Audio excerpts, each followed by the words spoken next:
I'm Draco Self Important, and you should listen to me. Today, you're gonna listen to me talk about my ex wife. Um, now, disclaimer, huge disclaimer. Picture blinking lights. Boop, boop, boop. Disclaimer, right? Um, we are on reasonable terms. We co parent well. Our past relationship has absolutely nothing to do with our relationship right now, and I that's not what this is about. What this is about is just me telling my story because I'm telling my story. And in going through my weird spiritual journey shit, some shit came up that made me go, ooh, maybe we should just do the ex-wife story now because that's on the brain. So, because a lot of the religious shit that I talked about happened with her because we joined the Satanic Temple together. Because I made her, basically. I dragged her along, and then when I got sued, she was like, Jesus fucking Christ, you dragged me into this shit, and now they're suing you. Oh my god, what the fuck? I'm like, sorry, babe. Um, yeah. Shit had already started going downhill before that, but really, nail in the coffin there.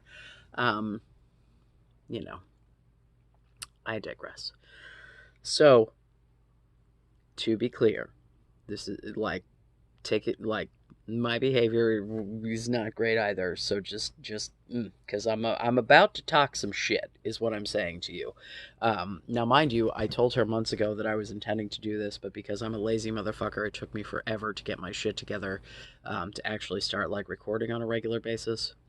I say lazy. That's oh god.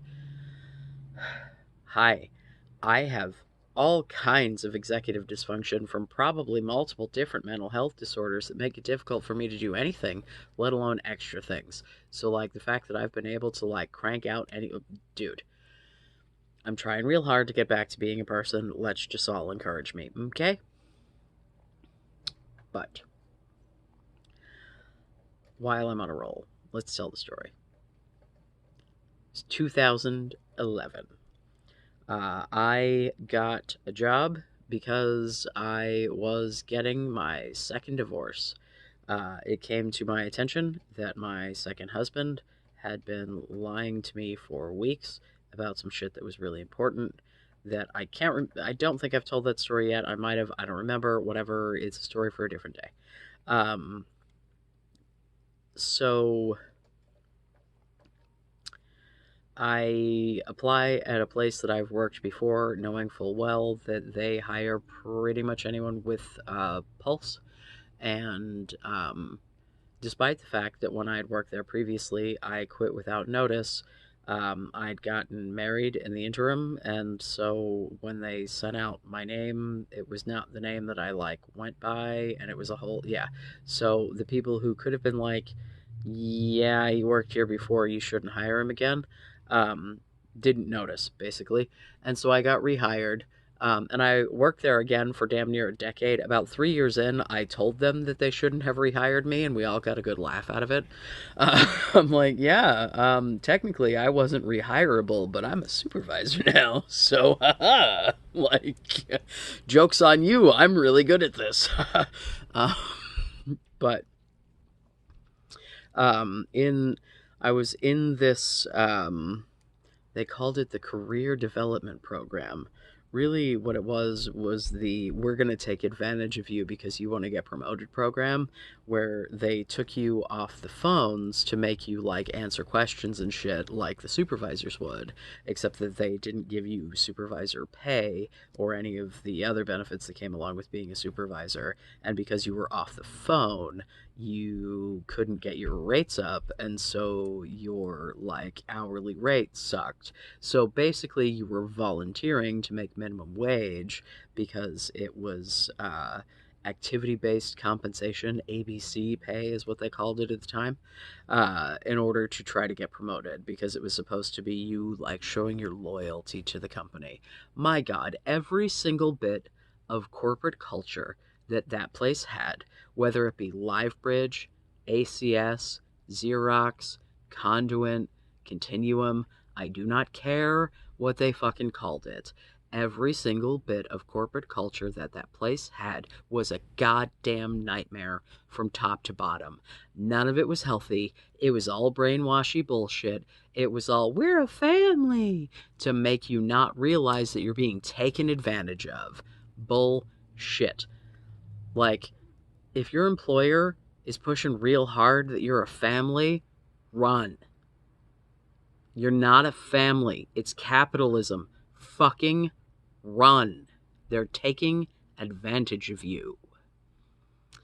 Anyway, you can have friends at work. You can have relationships at work. To be clear, that's not what I'm saying.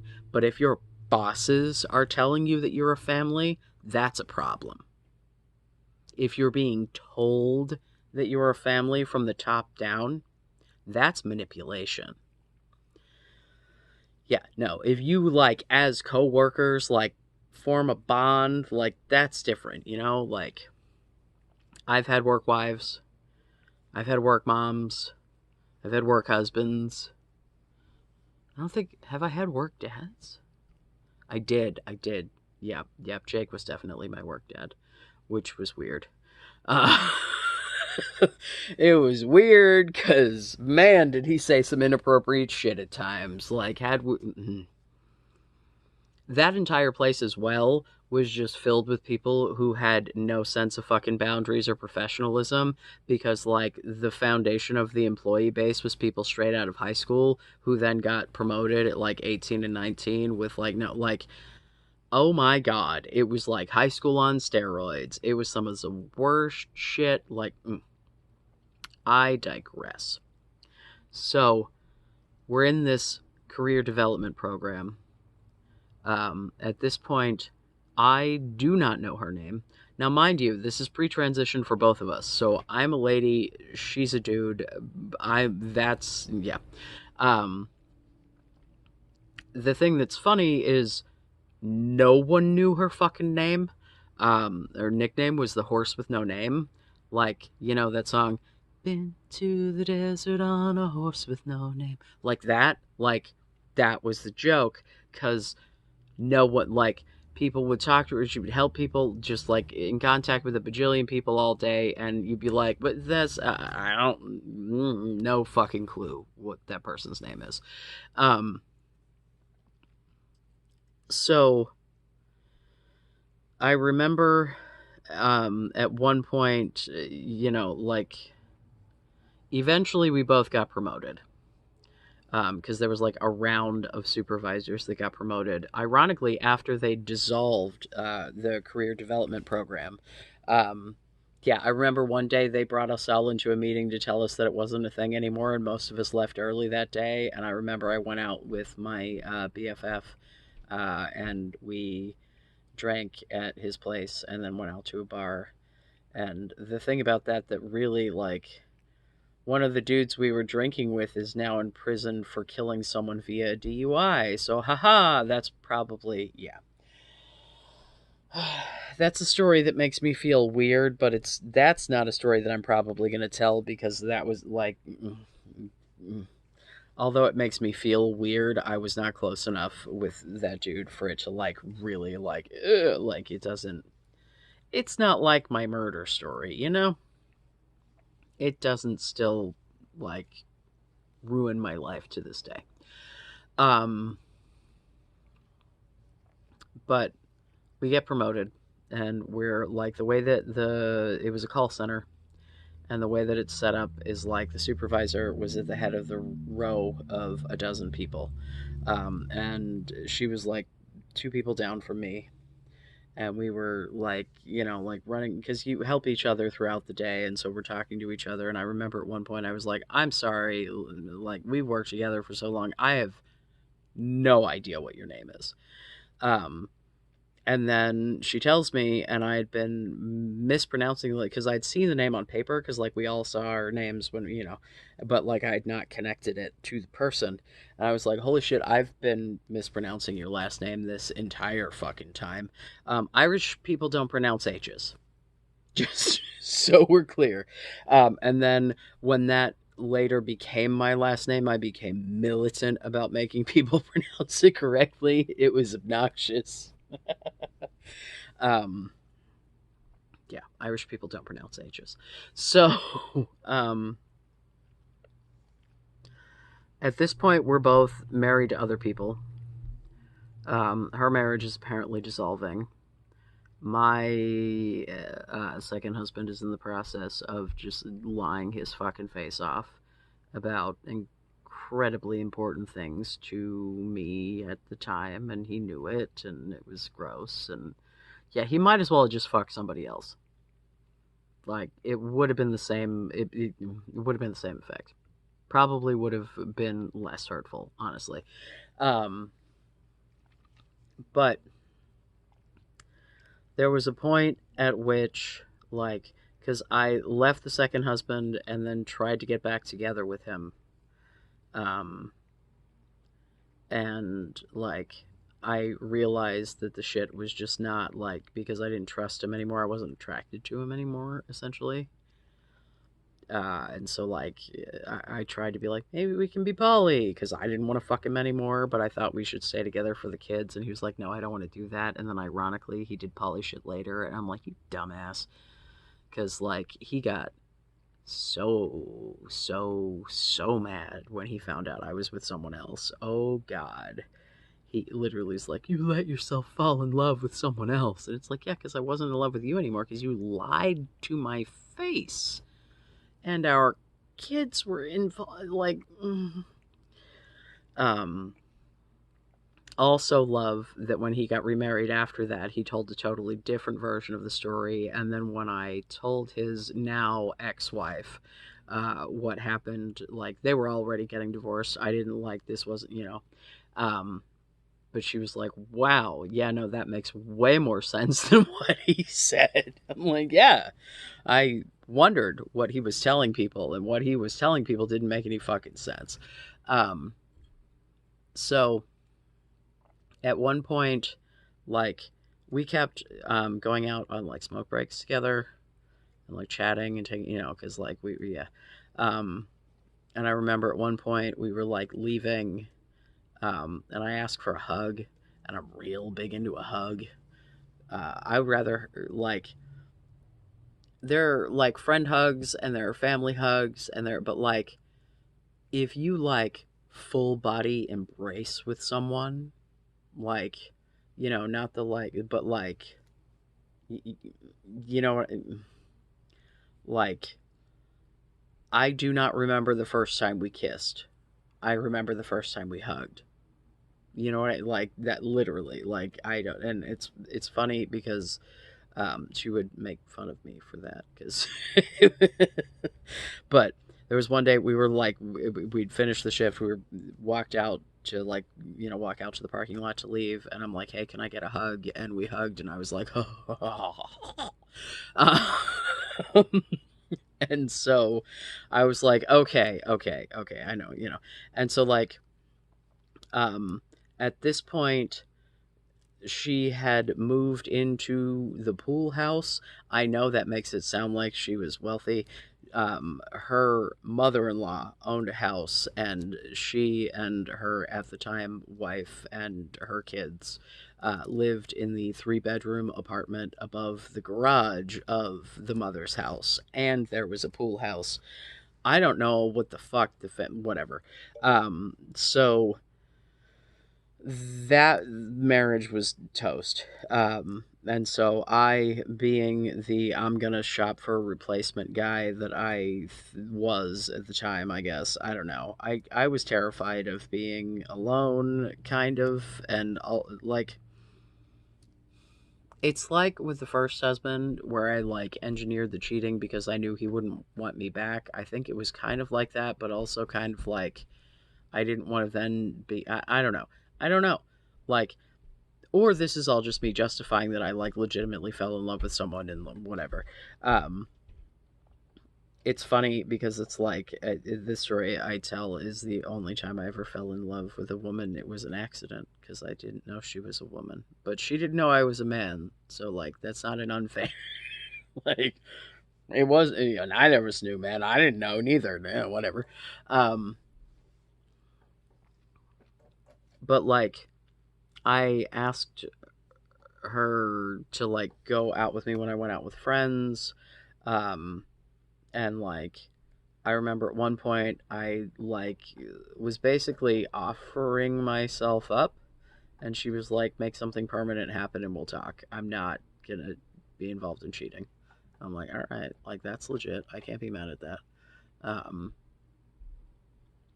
and so it's like I thought about it, and yeah.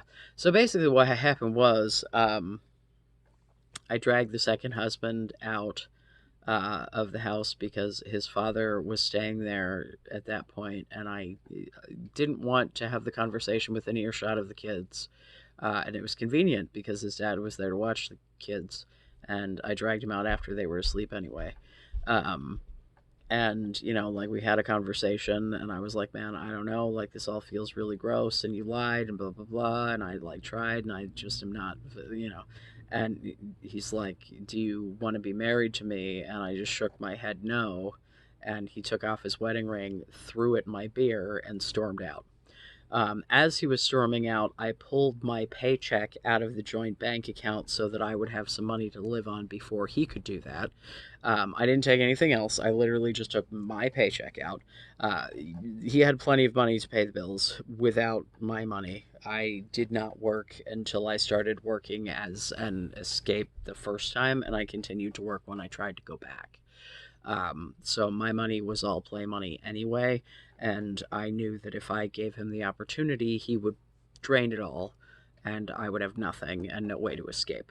So I pulled my paycheck out into my solo account, and I started calling and texting my ex-wife and was like, "Oh my god, like can I come stay in the pool house?"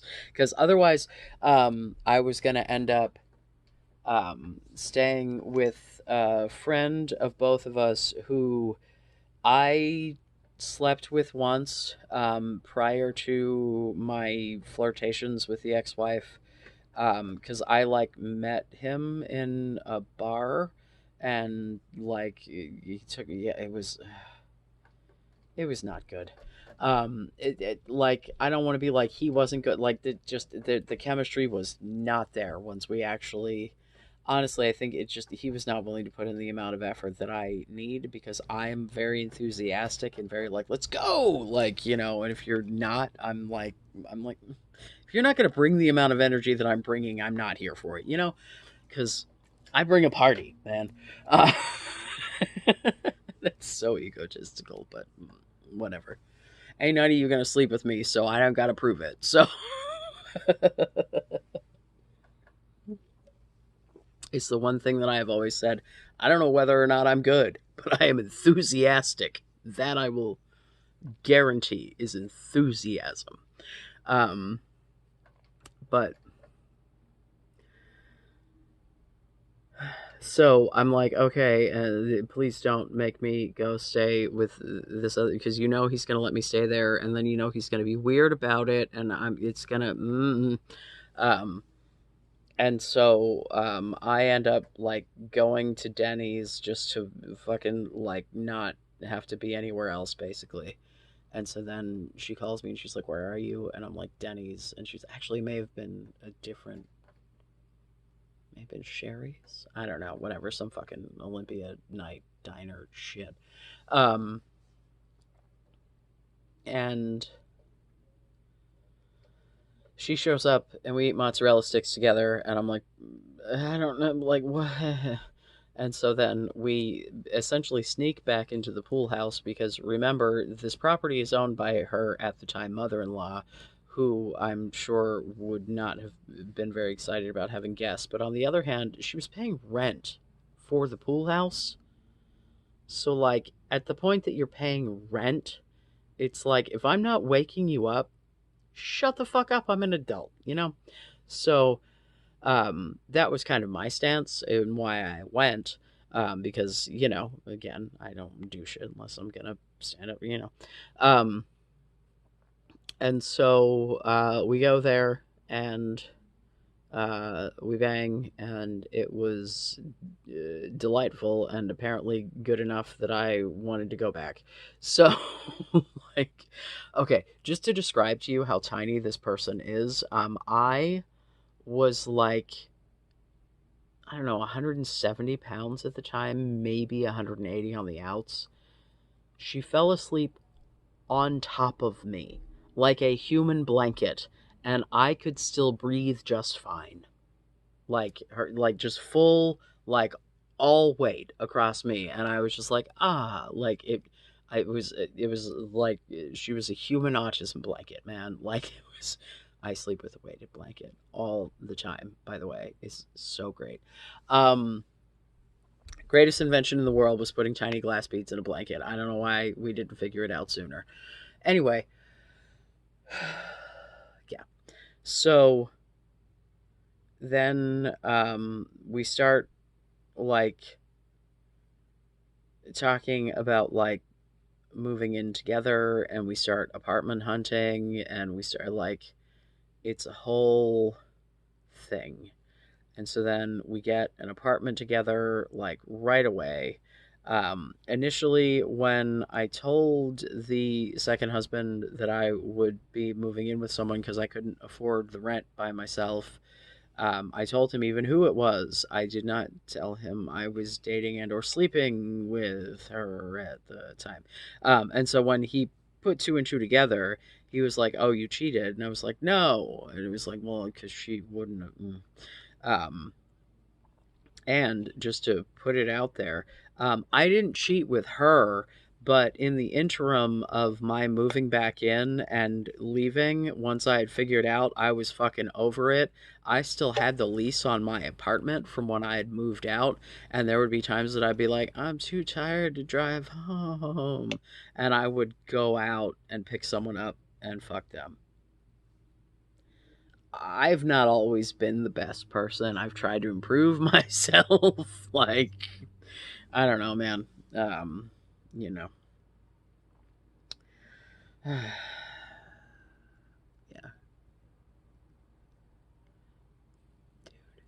Just, I don't see, like, this is the thing. Like, I can't, hence the disclaimer of, like, can we not? Because, like, yeah, I'm gonna talk shit, but I'm also take my own licks, as it were, you know? Um, so then we move in together. And you got to keep in mind, this is a person that I've known for like, I don't know, the better part of a year. Yeah, like 11 months, because I'd started working there again in January and we moved in together in November. Now, when I say that I knew them, we did not work the same shift most of the time. We had like meetings together like a couple of times a week, maybe. Like, so, like, I try to be like, oh no, I know. I did not know this person. I was trying to justify figuring shit out to get out of the situation that I was in the best way that I could.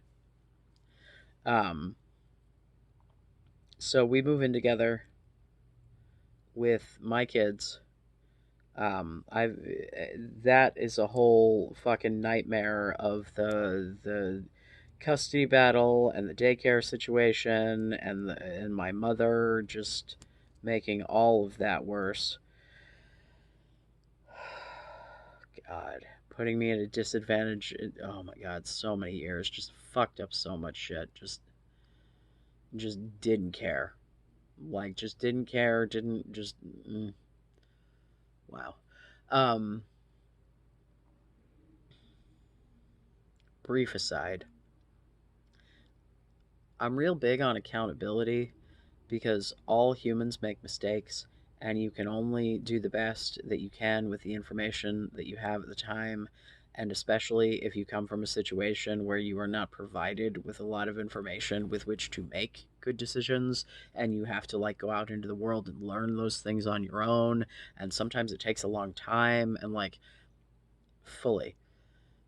However, if you cannot and do not own up to the mistakes that you have made, regardless of why you may have made them, you cannot change your behavior and you cannot improve, and you are not any better than you were before. Like, you can't be like, I'm a better person than I was before without taking accountability for the things that you've done. You just can't.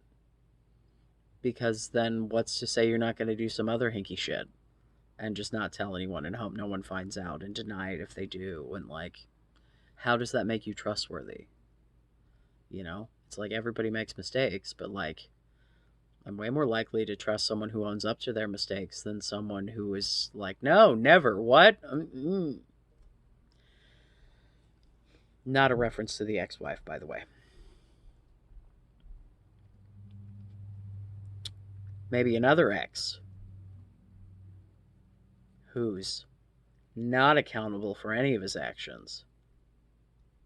Won't deny them, but not accountable. Anyway, so the relationship starts out super, like, love bombing ridiculous.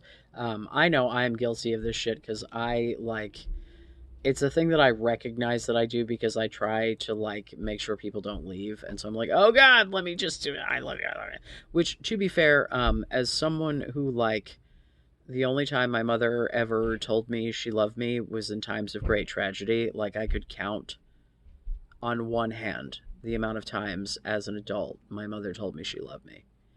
I tell my kids I love them like 47 times a day. Like, if they leave the room, I'm like, okay, love you, bye. That's a thing that I really, really, really don't want to be in question for them. Like, I tell my partner I love him constantly. I told my brother I loved him all the time.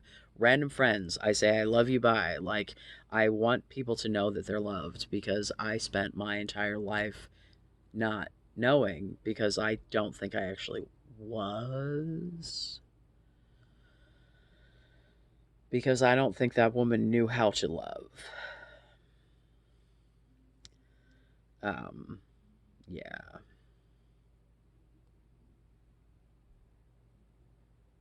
She literally described herself as like Dexter and not knowing how to feel. And I empathize with her and told her that I like had to learn how to empathize because I did, like, genuinely. I like the sense of empathy that I have, and at this point it's like I think I may have gone too far because sometimes I like feel other people's pain to the point that it hurts in a way that's like not reasonable and shouldn't be mine. And, like, it's the shit that makes people go, I think I'm an empath. No, dude, you're just taking other people's shit too seriously, or you're taking on shit that shouldn't be yours. That's not I'm an empath. That's I'm an idiot who doesn't have boundaries. And I say that as an idiot who doesn't have boundaries. I mean, to be fair, like, if I'm taking on the pain of someone who is a close loved one, like, yes, but, like, that's not like I'm an empath. That's like I'm a human being with feelings. Like, that's what you're supposed to do. You're supposed to feel empathy. I just am a person who all of my emotions manifest physically. It's either me moving or doing shit, or it's pain, or it's euphoria. Like, everything. Like, if I'm experiencing immense amounts of joy, like, I feel that as like a ha ha ha, just as much as, like, if shit is bad, it literally physically hurts me. And yes, like, me experiencing empathy for other people, yes, that can happen, but, like, it's not like if I sit in the room with a stranger that I'm not talking to or know anything about, I can just, like, pick up on their emotions and I'm suddenly in pain. Like, no, I'm just like a person. But I think that when you're the sort of person that empathy can manifest in physical pain, that it makes you feel like it's a superpower or something. And no, dude, like, that, I bet your emotions do that too. Like, I don't know, like, it's not.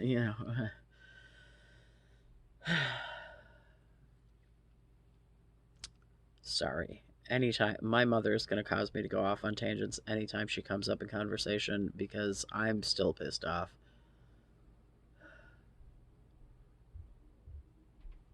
Like, I'm pissed off because she can't ever fix it now. And I'm just stuck. And it's like, not that I even wanted her to. Like, I don't even think that's it, man. I think it's the fact that I tried to fix it so many times. Because I never tried to fix it with my dad. I cut that motherfucker off at 16 and was like, mwah, goodbye. And that was the end of that. But I didn't do that with my mother. I tried and tried and tried, and it bit me in the ass. And it made me realize in the long run that I should have just cut her off to begin with. And I think that what that's teaching me is when people give me the run. It doesn't matter who they are. It doesn't matter where they came from. It doesn't, like, I need to trust my own fucking senses and the way that people treat me and the things that they do, not just what they say. Because people can be honest, but, actions speak louder than words, and yeah.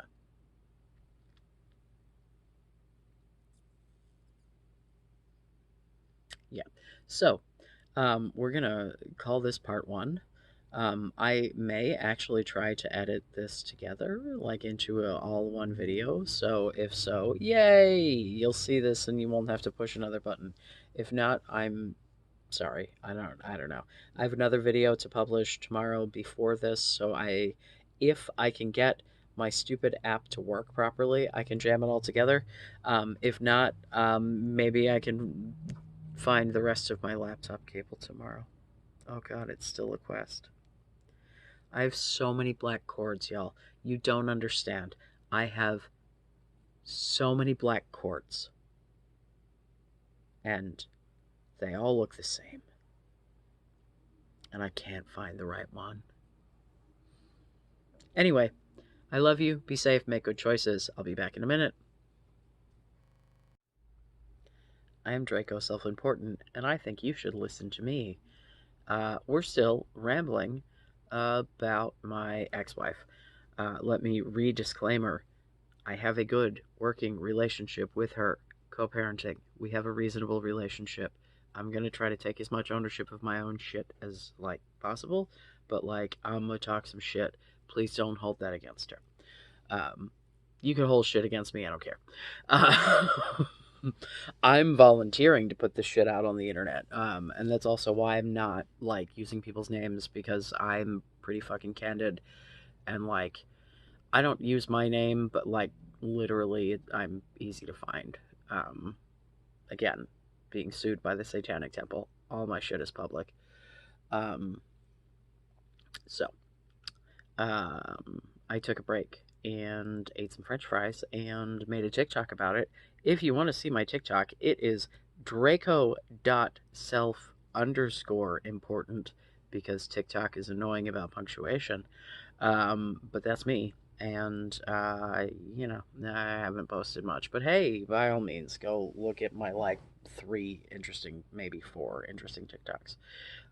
No, maybe 3 of them are interesting. I'm building there like I am here, but it's easier for me to do long form content than it is short form.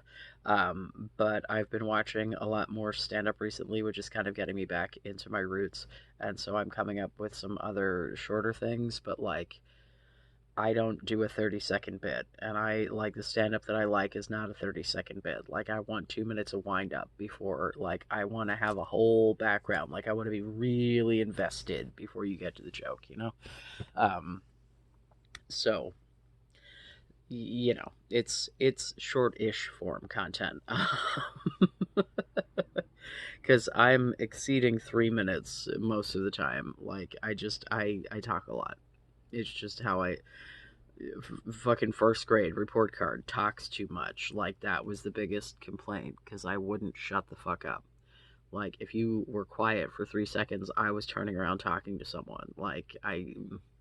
You had to constantly keep me paying attention to you, and yet somehow no one thought that I might have had an issue.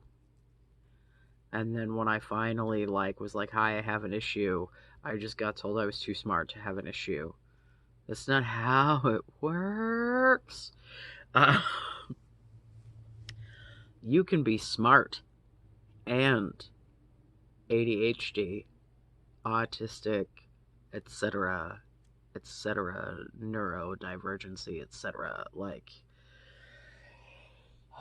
so anyway, I was talking about after the ex-wife and I had first moved in together, her and my two oldest.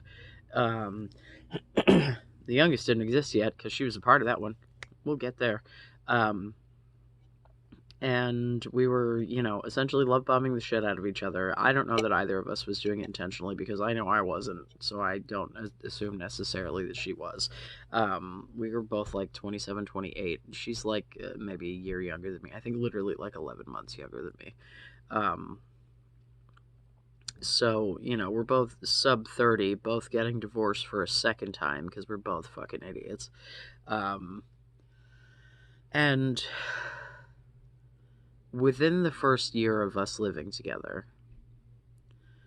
and I know this because we moved from that place, so like that's, because I'm real bad with timelines, but we got into some sort of big ass fight, and her response to this was to grab her gun case, guns in, and take it for the door and be like, fine, you don't love me, whatever, whatever. I legit, like, all of these fights that, like, are permanently, like, seared into my head, I don't know what we were fighting about, any of them. Save the one down the line about the alcohol, but that's ingrained into the fight itself, so that's kind of obvious. But, she has gun case in hand, and she's going for the door. And so I, she was small, but she was stronger than she looked. Testosterone's a hell of a drug, natural or not. And I, like, got a sudden, like, burst of adrenaline sort of a situation. And I, like, pinned her up against the wall, pulled the gun case out of her hand, and went, now you can fucking leave. Because I was not going to let her leave with a weapon because I knew what the implication was, and this was the first time she had ever done this, so I had no reason to believe that it wasn't genuine. And, that was the first time that the relationship got physical. And I literally, like, I held her to get the gun away from her and then sent her on her way. Like, I didn't hit her, I didn't shove her. Other than that, I didn't, like, nothing. It was literally like, give me the fucking gun, you fucking asshole. Fine, if you want to go throw a fit now, but I'm not gonna let your drunk ass go at, like, So, in that same apartment, so still within the first year, there was a point at which we were arguing. We had just got home from work. We bought a 6-pack because it was the spring, and they had come out with the Sam Adams Cherry Wheat, which is one of my favorite seasonals. It's really tasty. I'm a fan. But, like, I'd barely cracked the shit open. And we were arguing about something, and she was accusing me of being drunk, and I'm like, and she knocked the bottle out of my hand, and she claims that she expected it to be, like, empty or near empty or whatever, but, like, she splashed beer all over the fucking living room in the process of this, and I'm like, yeah, I wasn't drunk. All of my beer is there. It wasn't in me. Like, there it all fucking is. Like, I was not threatening anyone at that point. I was just being sassy, to the best of my knowledge. She apologized after. I did not apologize for pinning her up against the wall and taking the fucking gun out of her hand, because what the fuck else was I supposed to do? I didn't hurt her. I did the right thing as far as I'm concerned. Are you going to let someone suicidal leave the house with a gun? That sounds like a great idea. So then we move into a different place, and our fighting just gets ridiculous, and we both start drinking entirely too much. Like, literally, as soon as we would get home, we'd crack open the box of wine and just fucking toasted the entire time. Weekends, like, wake up in the morning, start like, Jesus Christ.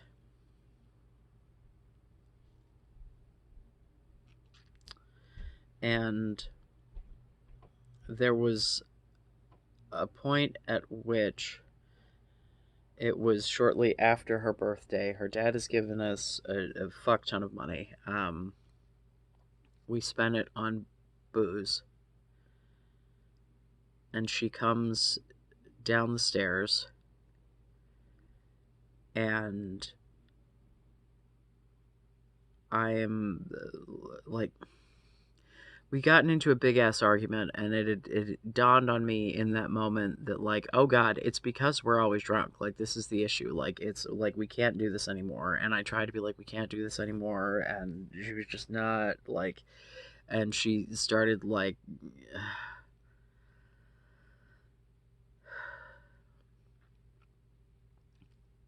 She comes down the stairs to see me pouring hundreds of dollars of booze down the drain. Of course, this is an issue. Um, and she flips the fuck out and, like, comes up to me in the kitchen, and I'm, standing pouring things into the sink, and she flips me around. Excuse me.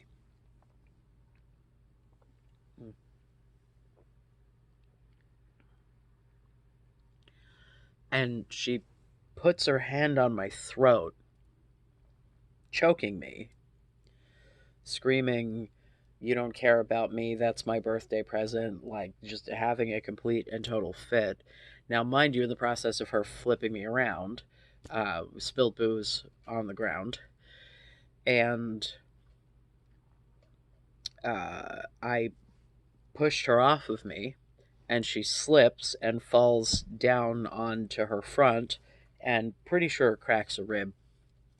She did not go to the hospital.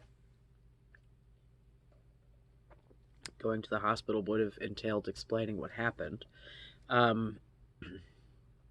At this point, she gets up. I resume pouring the shit down the drain. She storms up the stairs. I grab the 6-pack from the fridge because we'd also bought some fancy beer, and I take it out onto the deck, and I start trying to break the beer bottles on the, I'm pretty sure, pine railing of the porch. Like the little side porch, even, not even like the full fucking deck in the back of the house. And boy howdy are these bottles never gonna break. My ass is not strong enough to swing a beer bottle on damn near anything to get it to break. Those things are strong, and I was not at that point. Now I might be able to, but like then, ain't no fucking way. And so I'm banging, and it's making a huge racket, and we live at the top of a big ass valley. And so as I'm doing this, it's echoing through the valley, and so the neighbors think it's gunshots. So, I am, trying to break these beer bottles. The wife comes downstairs yet again, gun case in hand, as I'm on the porch. And so she tries to come past me, and so I see her with the gun case in her hand, and I stand, at the top of the stairs of the porch, like, so that she can't get past me. And so her response to this is to go, woof, and launch me the fuck off the porch. I landed flat on my fucking back with my feet minimally 3 feet away from that fucking porch. And we're talking something that was only like 3 feet off the fucking ground. Like, she launched my ass to get me the fuck out of the way because she didn't give a shit. And so then she goes, gets in the car. She is drunk at this point, backs the car up. We have a split driveway, drives directly into the tree in the fucking middle. real fucking slow, like left a small dent in the bark of the tree. Didn't even, like, the car, you couldn't even tell. Um, but then she gets out of the car and she's standing there and she's fiddling with the fucking gun, like standing at the front seat of the car. And then the cops show up. And so, of course, in any, abusive situation, everybody, you're like, nope, nope, nothing happened, nothing, la la la la la. Meanwhile, I just got fucking choked and then launched off the fucking porch because I tried to get her not to kill herself. But I'm a dumbass and I lied my fucking face off about it. And then she also lies, and in the process of this, because they think this is pre-transition for both of us, they put her in handcuffs. They do not put me in handcuffs when we both say that nobody hit anybody, and I'm like, no, the gunshot sounds were me banging these beer bottles off the banister. We've been fighting because we've been drinking. Like, I explained everything else about the evening except the choking and the throwing me off the porch part. And so then, despite the laws in Washington saying otherwise, they just uncuffed her and sent her back in the house. Now, little foreshadowing here. I know for a fact that in a domestic violence situation like that, they're supposed to take somebody into custody, or at least remove them from the situation, but generally they just take you into custody and let the courts figure it out. And usually they'll put at least a 30-day protection order in place, and no contact order usually. Yeah, we'll get there to how I know that. Oh my God, how different my life would have been if they would have arrested her. They found her fiddling with the fucking gun. In the police report, it says that the barrel of the gun is not warm. They did not feel the engine of the car to see if that was warm. The car that she was, nobody bothered to check whether or not she'd been driving. Not to mention, are you supposed to be drunk playing with guns? I don't know what the gun laws are, but that certainly doesn't seem... And then, as it turned out, they confiscated the guns, right? She was not supposed to have them because of a previous DV4 conviction in another state, which I knew about said conviction.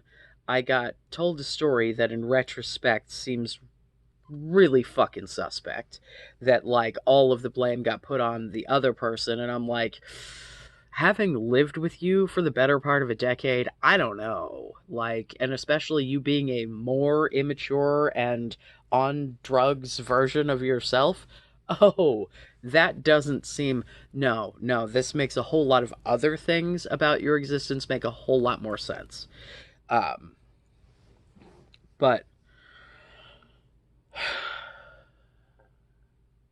yeah, so they did not give the guns back because, yeah, like, apparently she could have had, like, sold them to someone else or whatever. She was just like, no, just take them.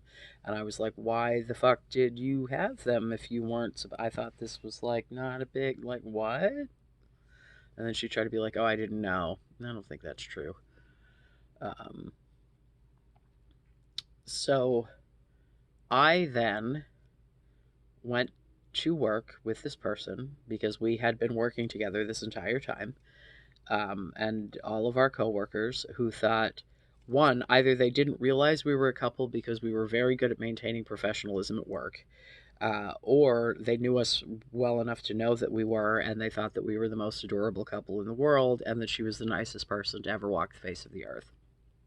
And then I had to go into work knowing that she had fucking choked me the night before. At a time when, like, if we were to have that same encounter now, like, yeah, I'm going to be at a physical advantage. Yes, absolutely. Because the tables are turned, and then some, because I got way bigger and she got even smaller, and her muscle mass, like, I watched her go from I can bench you to sweet Jesus, can you open this jar in like a year?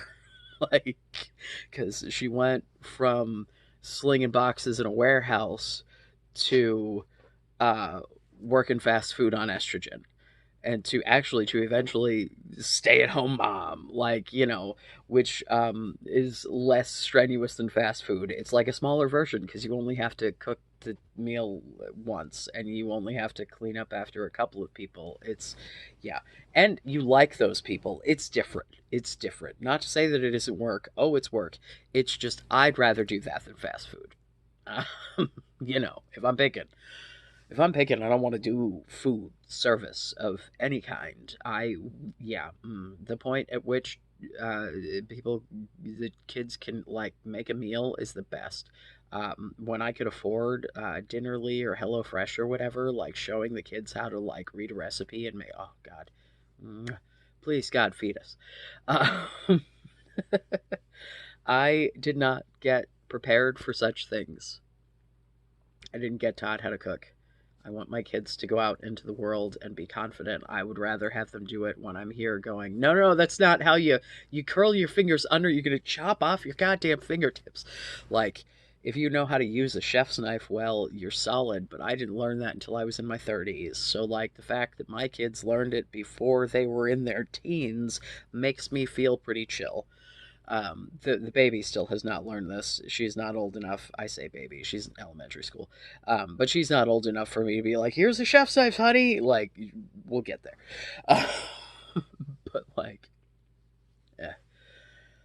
I also suffer from those who can't do teach in the cooking sphere because I watched an absolute metric fuck ton of cooking shows throughout my life and still do. I love it. I can explain to you how to do a lot of things that I can't actually execute. I'm way better at cooking than I used to be. I'm getting better at the execution, but like I don't practice enough acting. No. Um yeah. So, I'm going to work feeling like the most shame that I have ever felt up to that point. Like, I'm just like, I feel like the biggest hypocrite in the world. I always said, like, oh, if anybody ever put their hands on me, I'd leave. But I'm financially fucked. There's nowhere for me to go, for one.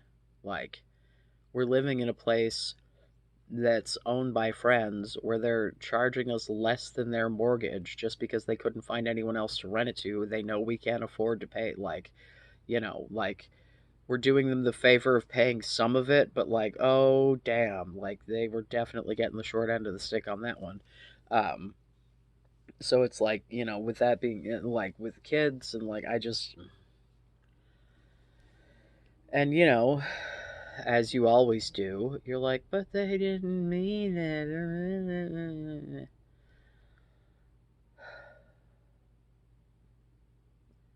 And like I never got a real apology. Like never. Like never, never. Like not even just like in the moment. Like never got an actual apology. In fact, the shit comes up later. Um, so after this, we have the genius idea that what we need to do is have a child. I think after this, she started to like do that I'm gonna be on my best behavior shit. I really don't know. A lot of this period for me is like I have a lot of like boop about my memory because there's a lot of shit that I just like it's not there. Um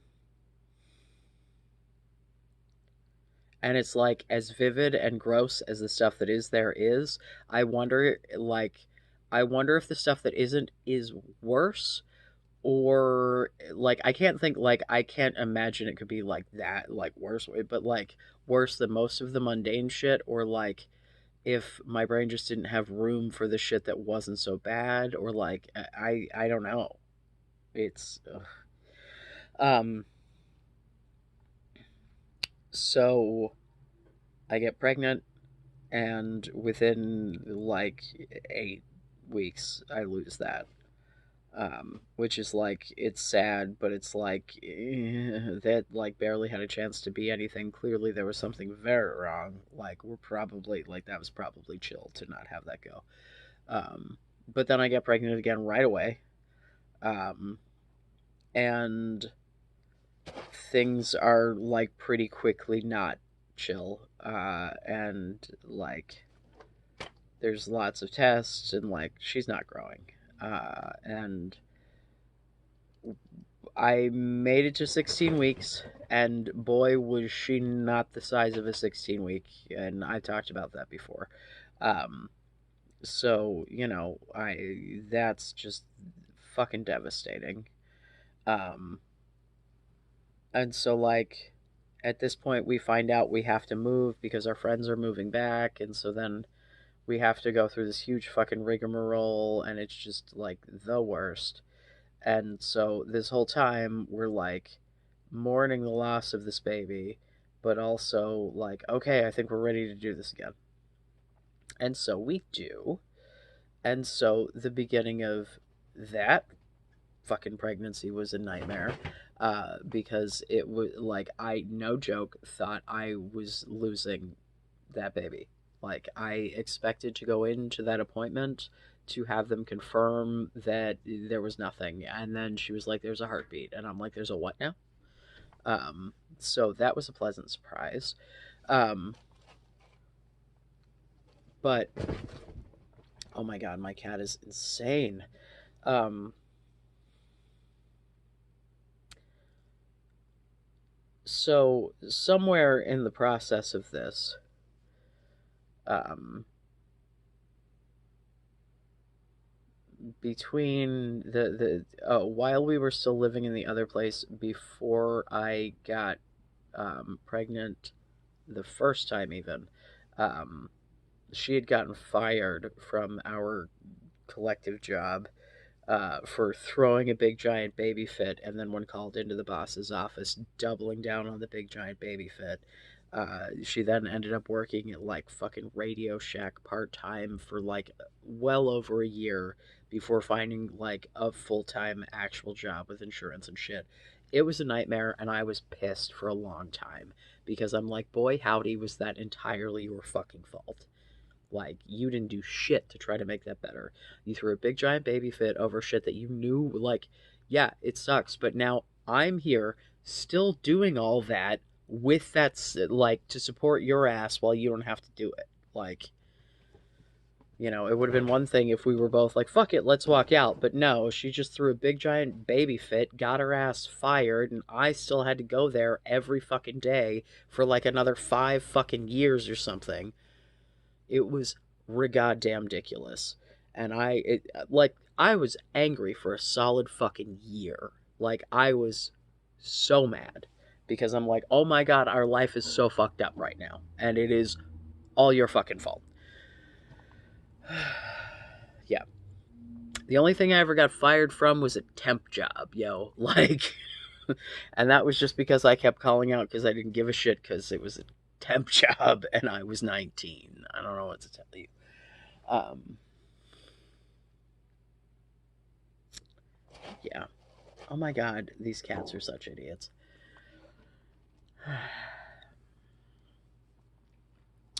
So we end up moving into another place. And I get pregnant again. And yay, it's an actual baby. And then I have that baby. Hooray. Um, and things are pretty chill at first. Then her depression starts to go bananas. Like, the way that she exhibited it at the time was to be an absolute piece of shit to everyone around her. She was sad, and it needed to be everybody else's problem, basically.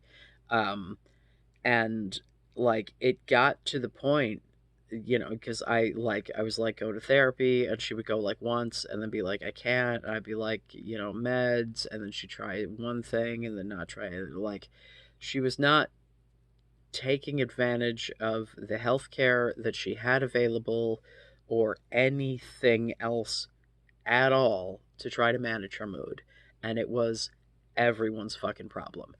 She, like, it literally felt like she was dying and trying to take us all down with her. Like, that's, and I got to the point that I was like, I don't have any fucking empathy for you anymore because you won't help yourself and you're killing all of us. Like, you see us all fucking dying about it and you just keep going. Like, stop. Um, and after this, she apparently had a crying conversation with herself in the shower, where she was like, "Oh shit, I am having some realizations," um, and so like we went to a film festival where there was some trans porn involved, and we were both like, "Hey," um, and yeah, I like I don't know, 10 days later was like, "Hey, are you like the girl?" And she said yes, and that's literally how she came out. Is I was like, I feel like you need to tell me something. Are you a girl? I feel like I've told this story already. Mm, maybe I need to go back and rewatch. Mm, at any rate, we're gonna pause here because it's gonna do the thing again soon, and I feel like this is a good place to pick up because the next part of the story should probably be told in its entirety anyway. So, um, I love you. Be safe. Make good choices. I'll be back. I'm Draco Self Important, and you should listen to me. And I'm on, I think, part 3 of rambling about my ex wife.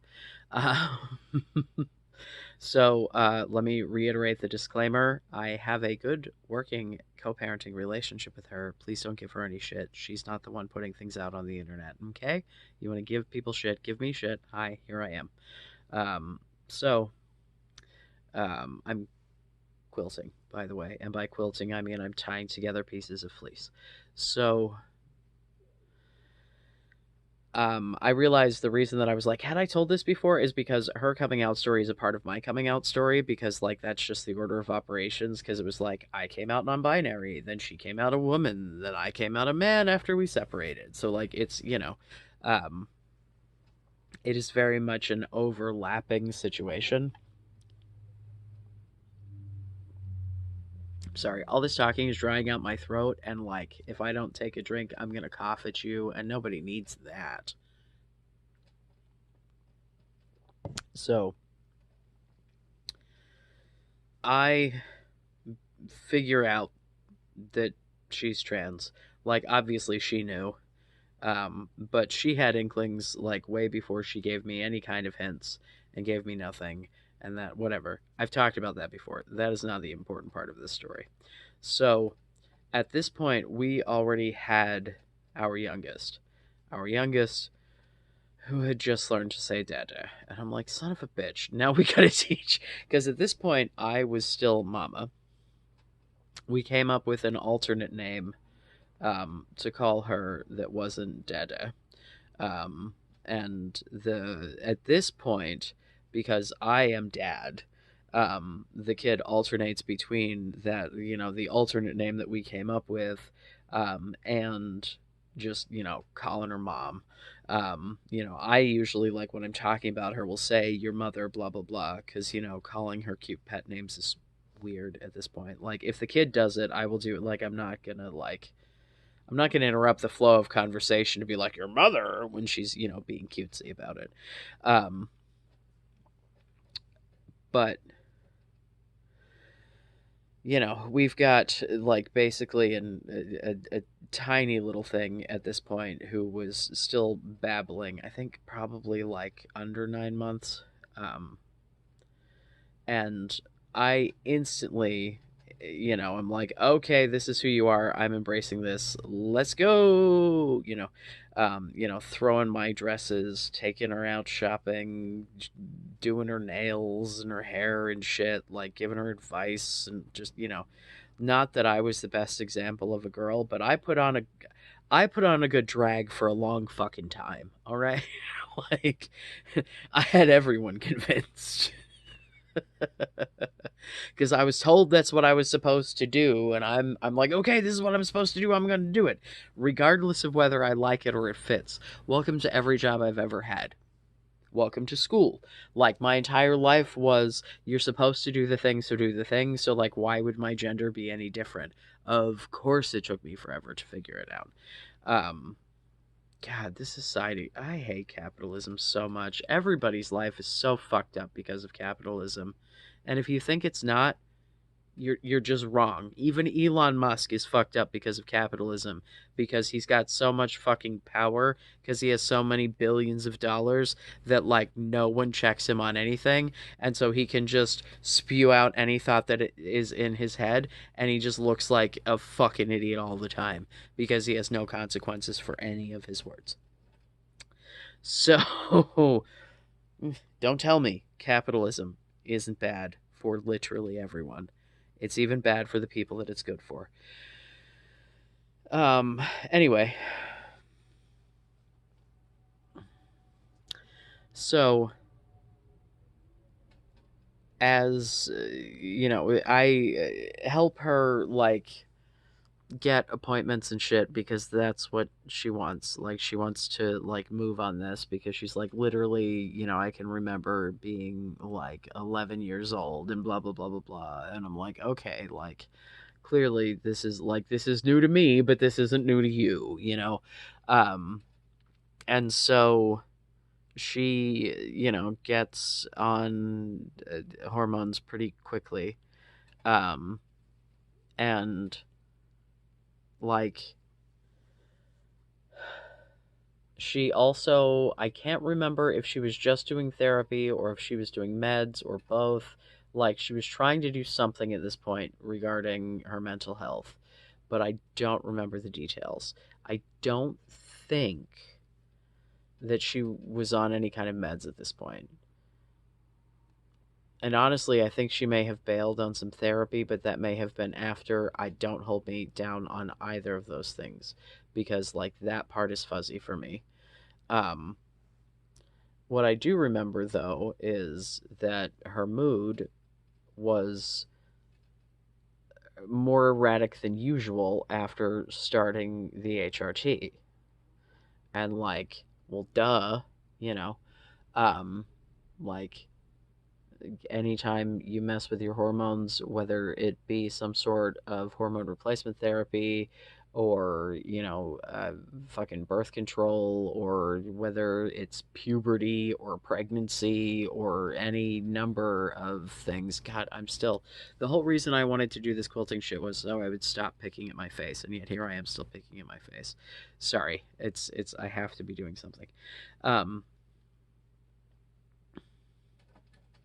The problem is concentrating on doing this correctly and also speaking. This is not as mindless as I thought it would be because I have to like match colors and my brain like, oh god, I'm so dumb.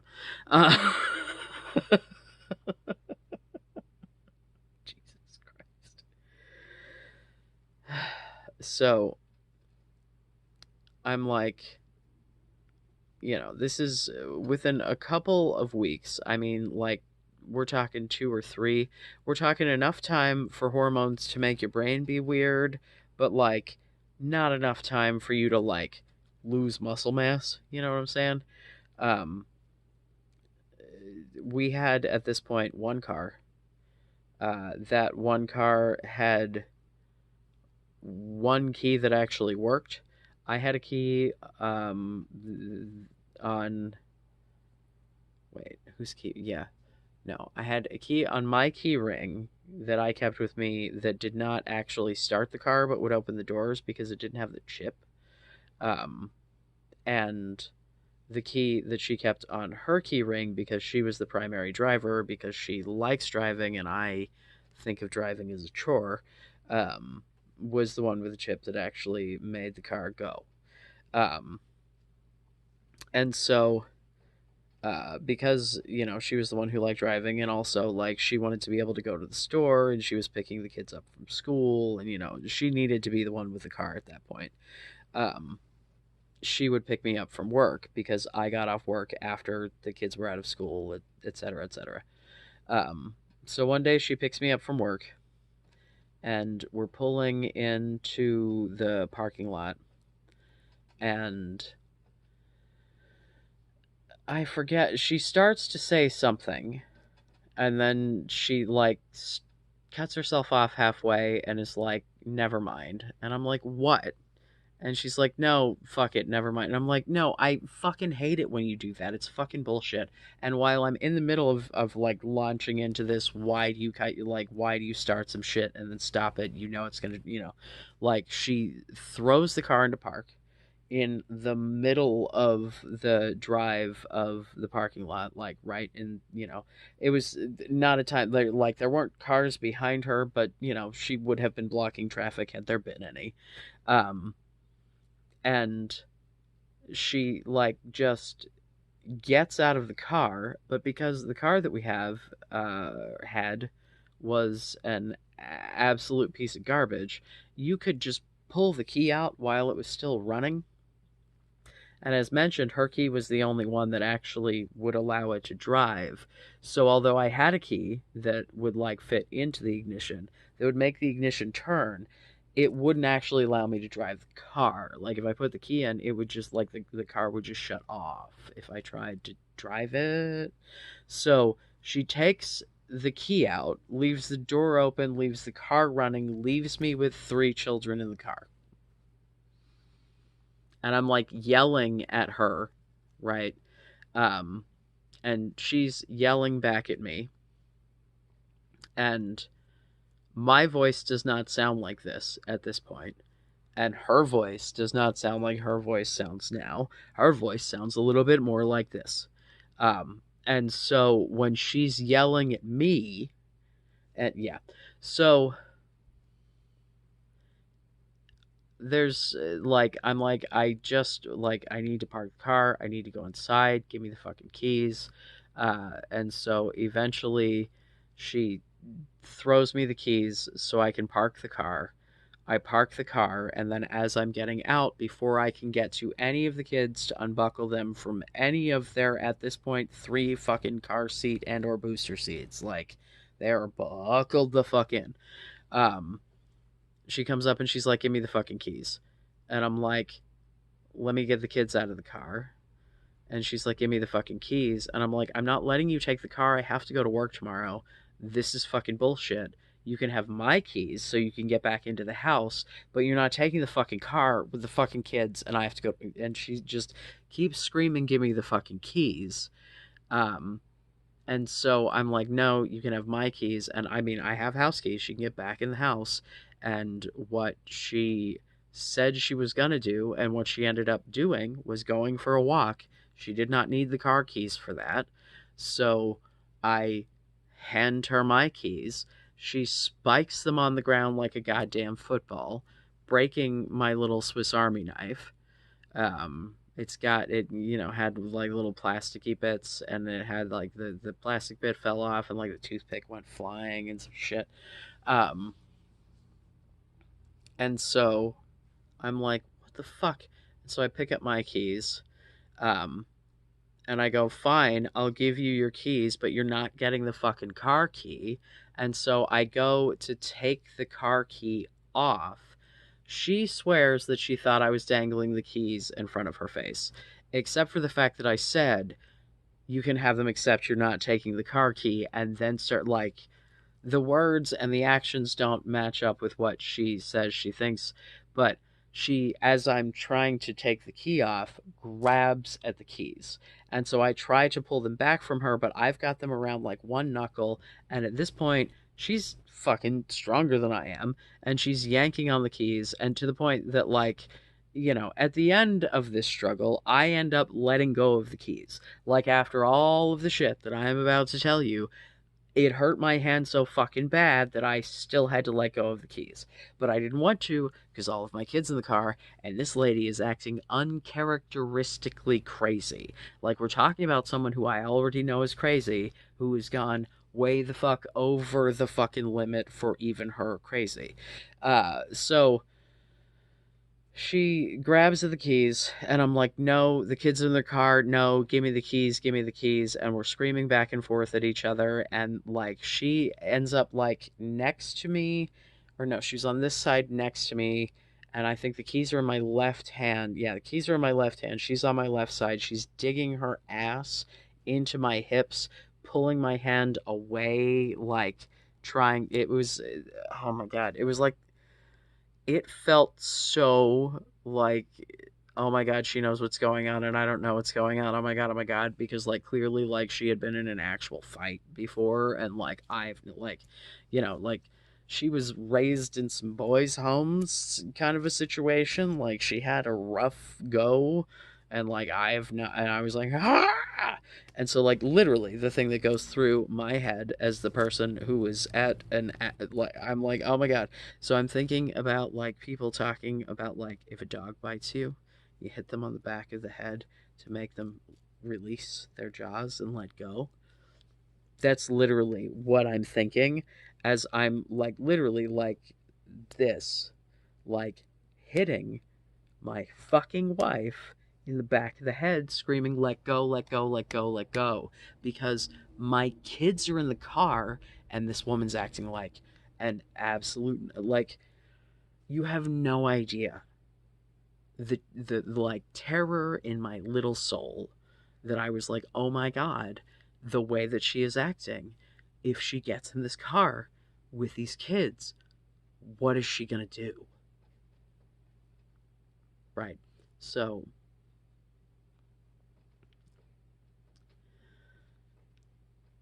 I hear noise in the background. That's why I'm hesitating. I'm like, which kid is that? Or is that a pig? Or a cat? I think that might be a cat in the kitchen. Whatever. Um, oh, goodness. When I say pig, I mean guinea pig, not like swine. Just to be clear, I don't have like actual pigs in the house. Uh, that would be weird. Um, yeah. So I'm an absolute lunatic at this point as well. I at some point like realized that this shit is not going. Like I flopped myself on top of her because although she was stronger than me, I outweighed her by at that point probably like 40 pounds or something. I don't know, 60 maybe. I was a fatty, but not this fat. Um, I don't know. I don't. I probably was pretty close to this fat, but didn't have the muscle, so it wasn't as tense. um, so I flopped myself on top of her, and still, like, she's pulling the keys so fucking hard, like, I had to let go. And then I'm like standing there screaming. I'm like, now you have the keys. Fucking now what? What are you gonna do? Stay away from it. Like, and she just like screams, "Fuck you," and storms away. And I'm like, oh, thank God. And so then I start getting the kids out of the car. So then the cops come knocking on my door because apparently the neighbors thought that there was a man beating a child because they saw me doing exactly what I described to my wife, who was, smaller than my fat ass. Uh, and like, man, the yelling that they heard that they thought was the adult was her.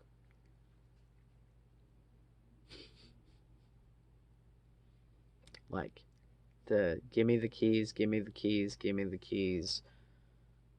Like, and the, yeah, no, all of that, like, that was her. Like, so, hi, I'm a dumbass. I talked to the cops instead of just telling them to fuck right the hell off, and being like, I don't know what you're talking about. Can you please leave? Um, But the point that I said that my wife had just started hormones, and like, I think like she's, the hormones are affecting her. She acted like this is not characteristic. Like, like, bro, I've been under the influence of those very same hormones. I know how fucking unreasonable they can make you. Like, it is what it is, man. And like, so then the cop is like, okay, you're under arrest, right? They did not Mirandize me, which apparently, according to the Supreme Court, doesn't fucking matter anymore. I uh, ended up in jail overnight. Um, they Before the judge, they tried. Apparently, that same neighbor said that they saw me. I don't know which even person they were talking about at this point, because they kept confusing me with the ex-wife, hitting the kids, which neither of us like know. What they saw was me reaching back to hand the kids shit, and what they said was they saw us reaching back to hit the kids.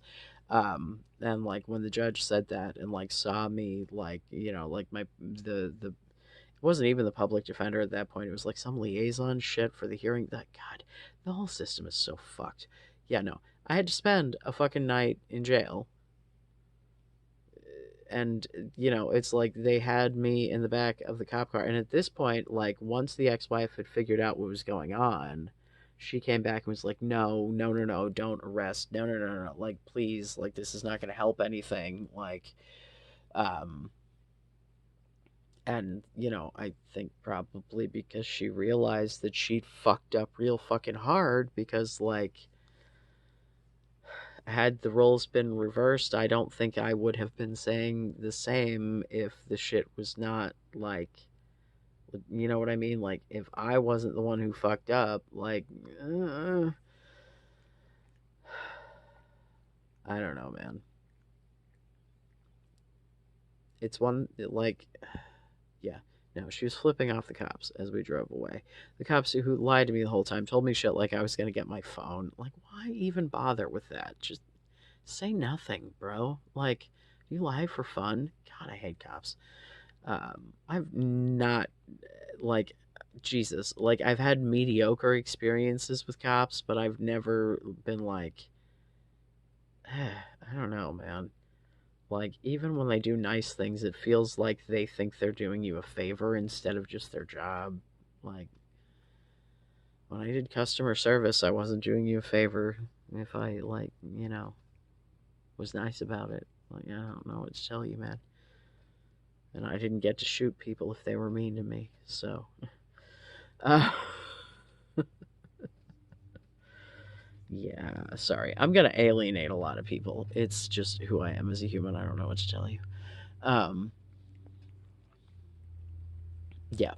So I ended up, this is when I ended up living with my BFF and getting particularly close with my brother, because I was supposed to be staying with my mother. And that shit went real bad real fast. Um, yeah. Just like,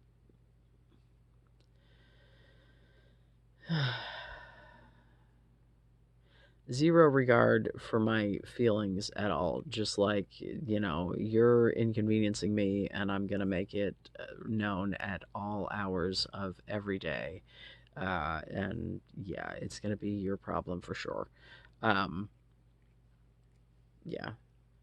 She was sending notes to me in the diaper bag, um, when we would exchange the kids, because, like, I would have to leave and she would have to show up. I'm not going to say there weren't times that there was crossover, because, yeah, like,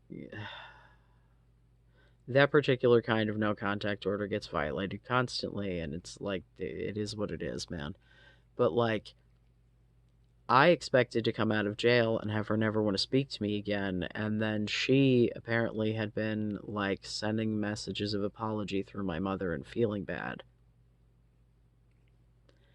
Why do you think she felt bad?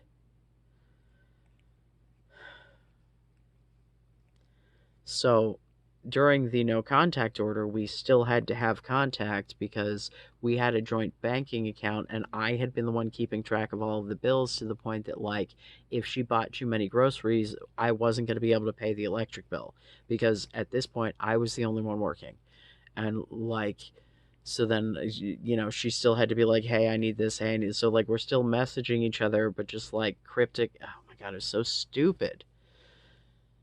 And then, like, I end up on a 2-year continuance, which I, made it through all 2 years and then some of not committing any crimes, as I hadn't before then and haven't since. Like, save a speeding ticket. Like, that's not, like,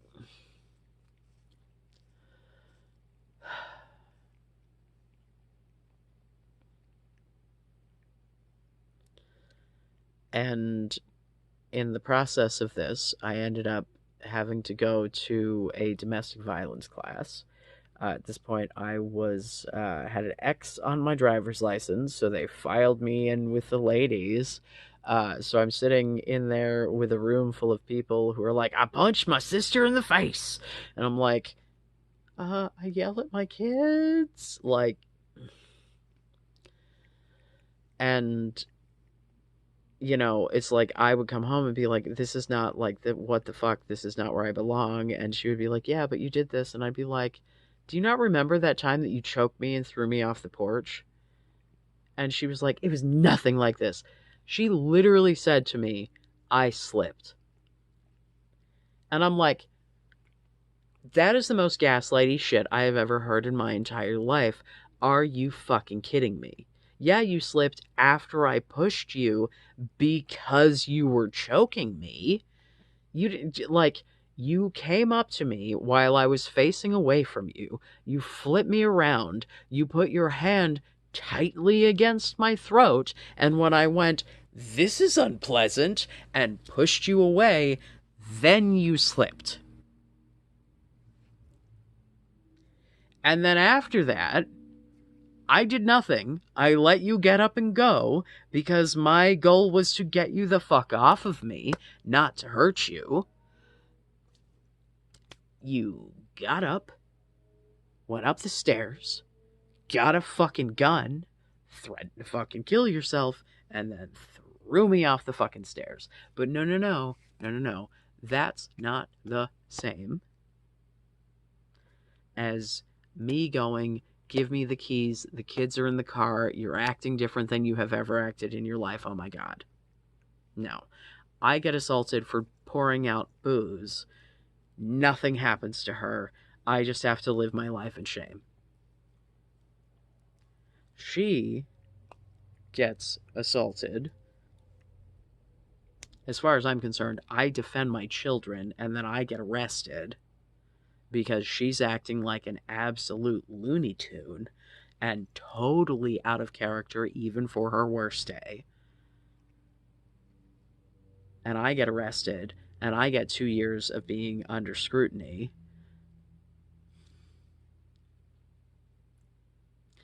And the relationship was fucked at that point. Like, already, things were not great. My dumbass, suggested that we be poly. It was not a good plan for the relationship. She met someone who she was way more into than she was into me at that point, because once I had been like, I'm non-binary, I started to, lean a little bit more into the masculine, and she did not enjoy that. She's, yeah. So she met a lady who's way more feminine than me, because, she was very much a lady, big boobies, in your face, whoo. And, like, it was like I sent her off on the date with this girl and was like, have fun, baby. And then she came back and uttered the words, and then she read me a book. Or no, and then she read to me something. I don't know. It's not as horrifyingly imprinted into my mind at this point as it once was, because I don't care anymore. At one point I could hear it, like at this point, like it's just a story that I tell, so that's nice. But yeah, it was like, oh god, like the feeling of like, oh, I fucked up when I decided this would be a good idea. Oh Jesus. Um yeah, so dude, um it was like obvious that like the shit was not going great, and then she was all crazy like, and we were already doing like a poly thing, because I remember while we were separated going on dates with my partner at the time, my other partner, not the person that I was telling stories about before, who thinks I'm racist against white people. I'm pretty sure this dude does not in fact think I'm racist against white people. But um yeah, the whole whatever. So after the month-long no contact order separation shit, I moved back home during this 2-year continuance. Basically, and rather than them giving me a 1-year no contact order as a continuance, because like I was financially supporting her, like she had nowhere to go, and it was yeah. Um, so she continues this relationship, and it like dude, it's kind of hard for me to like nail down, because my mental health at this point was such a shit show, and it's like part of it was like I couldn't handle the like every time that I have had a full-time like 9 to 5 job, there always comes a point that my brain breaks, and then I start doing really poorly, and I start missing time, and like I'm just not like I burn out, man, like, and it's not intentional, and it's not something that I want, and it's not like, and I feel it like ugh. um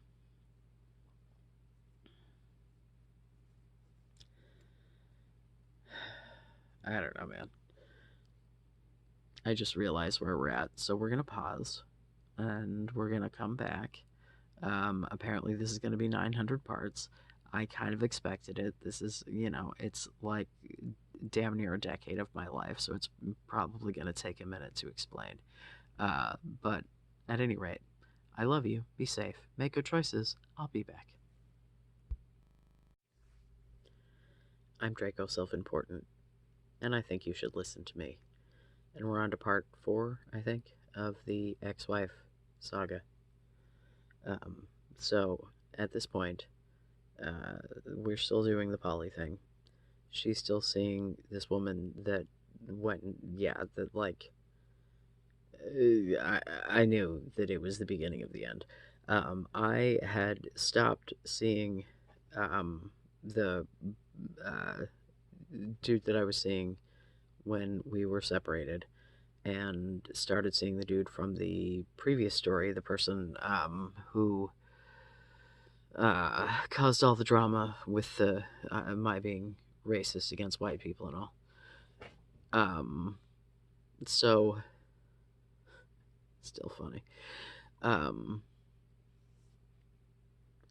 Jesus. So the relationship after we got back together after the forced separation by the courts was strained. Um, it like there was not a point that I could have an emotion, and I really genuinely felt like she would push my buttons until I would get loud and then be like, "You're so angry." Like I felt like she was trying to blow shit up. I felt like she was looking for an out. The problem was, uh, like at this point, she'd started working again, but she was working in fast food, and so like did not have enough money to like go out and like get an apartment or whatever. At least she didn't think she could.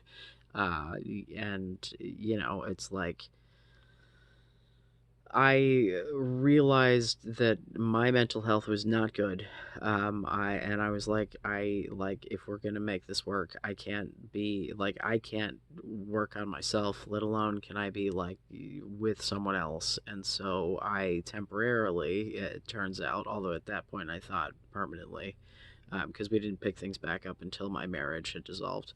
I broke it off with my partner. I was like, hey, we'd made the deal from the beginning that if shit went south, we could like close off the marriage, work on it, reassess. And they understood that because they also were married. And like, I think that if their wife had been like, hey, that, they probably would have, you know, their wife, however, would have had to stop constantly doing it to other dudes to close off the marriage, and I don't think she'd have ever done that. Actually, I don't know. Did she actually sleep with people or just talk to them and get their attention? I don't know. I think honestly, when her husband like actually had someone else like on a regular basis who was enthusiastically sleeping with them, she was not excited about it. She was like, "Oh, no, I tell him he's fat and ugly all the time. Why are you attracted to them?" And I'm like, "Because he's attractive, friend. That's why you married him to begin with, I assume." I don't know. I digress.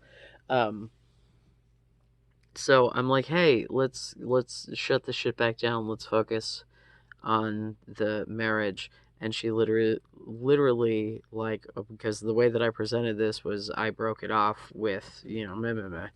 Um, and she was like, "You didn't talk to me first?" And I'm like, "I have to talk to you before I break up with someone now? Like, that's where we're at?" She was like, "Oh, well, no, I mean, I guess." And I'm like, "Yeah, I mean, I guess, like, that's fucking ridiculous."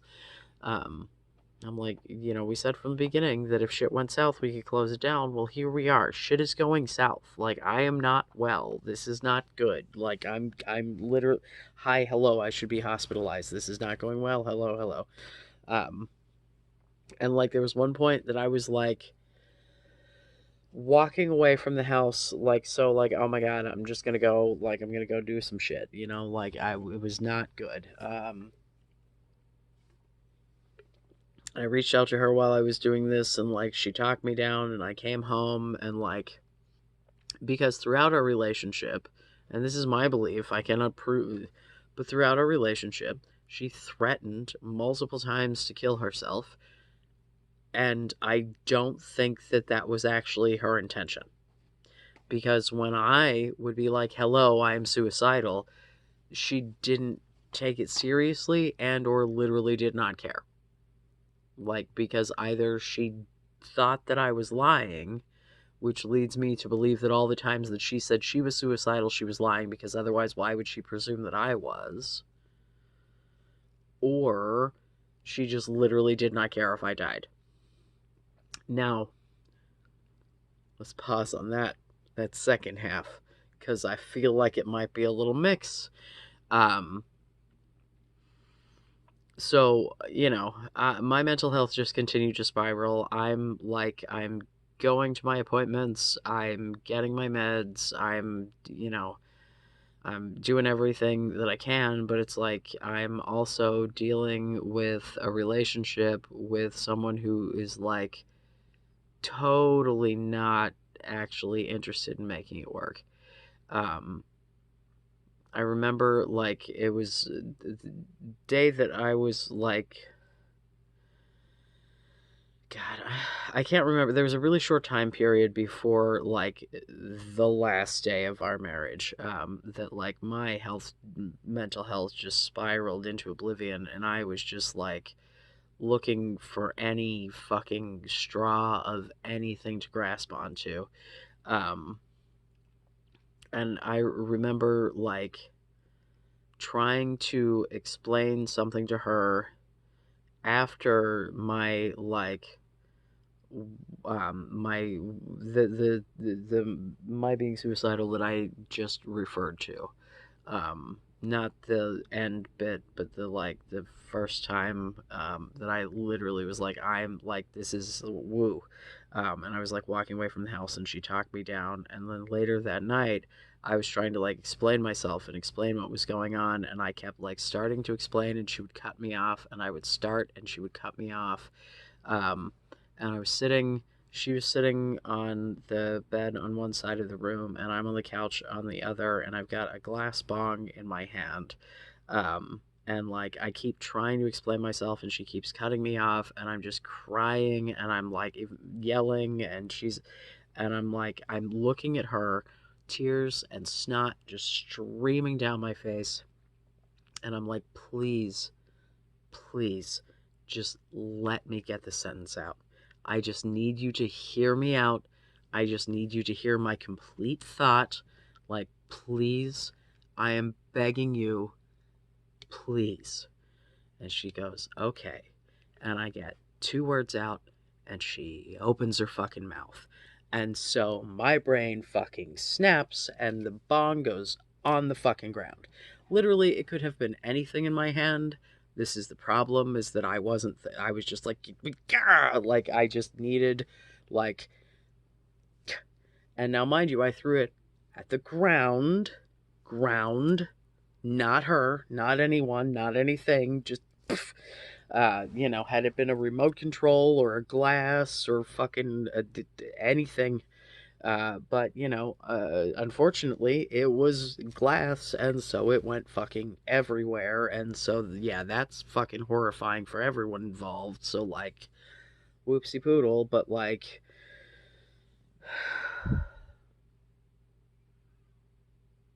dude, like I just having dealt with people in that state, like just the complete fucking lack of empathy leads me to believe that she was never serious. Because it's like I've had I have talked people down from some ledges, bro. Like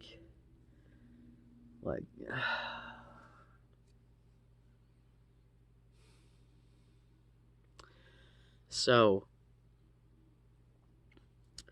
there's one day that like my brain is breaking.